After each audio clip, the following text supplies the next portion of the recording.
ہمارے خداوند یسوع کی انجیل مقدس یوحنا کے مطابق اس کا 6 باب 37 سے 40 آیات تک۔ سب کچھ جو باپ مجھے دیتا ہے وہ میرے پاس آ جائے گا، اور جو میرے پاس آتا ہے میں اسے ہرگز نکال نہ دوں گا، کیونکہ میں آسمان پر سے اس لیے نہیں اترا کہ اپنی مرضی پر چلوں، بلکہ اس کی مرضی پر جس نے مجھے بھیجا ہے۔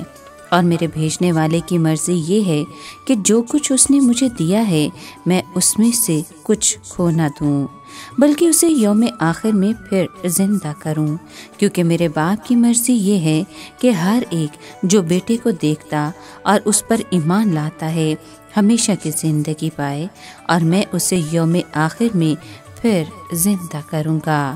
پاک کلام کے پڑھے اور سنے جانے پر خداوند کی برکت ہو، خدا کا شکر ہو۔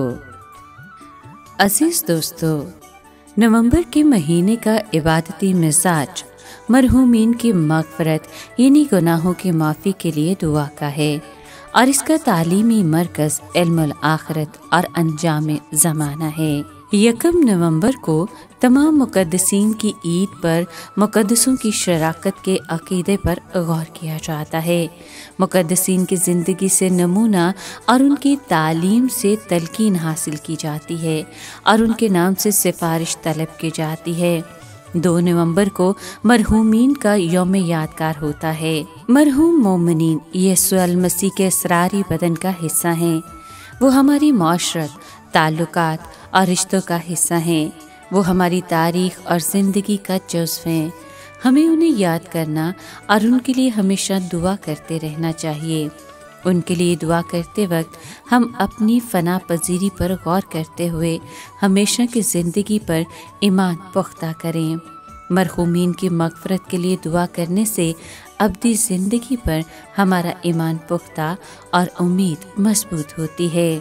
زندہ یسوع المسیح ہمارے فانی بدنوں کو ہمیشہ کی زندگی اور مردہ بدنوں کو جلالی بدن دے سکتا ہے، لیکن ہمارا وطن آسمان پر ہے، اور ہم وہیں سے نجات دہندہ خداوند یسوع المسیح کی راہ تکتے ہیں، جس قدرت سے سب چیزوں کو اپنے تابع کر سکتا ہے۔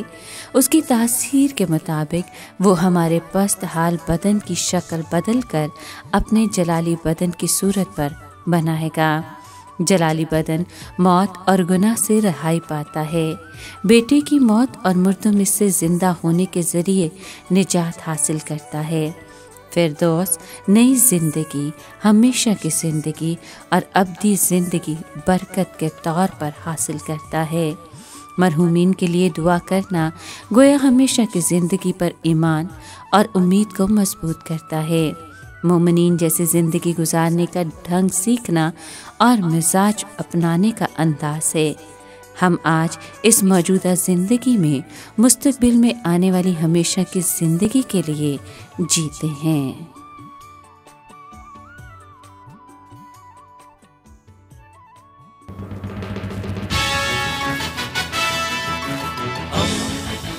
دوستی کا پیغمبر ریڈیو ویریتاس ایشیا۔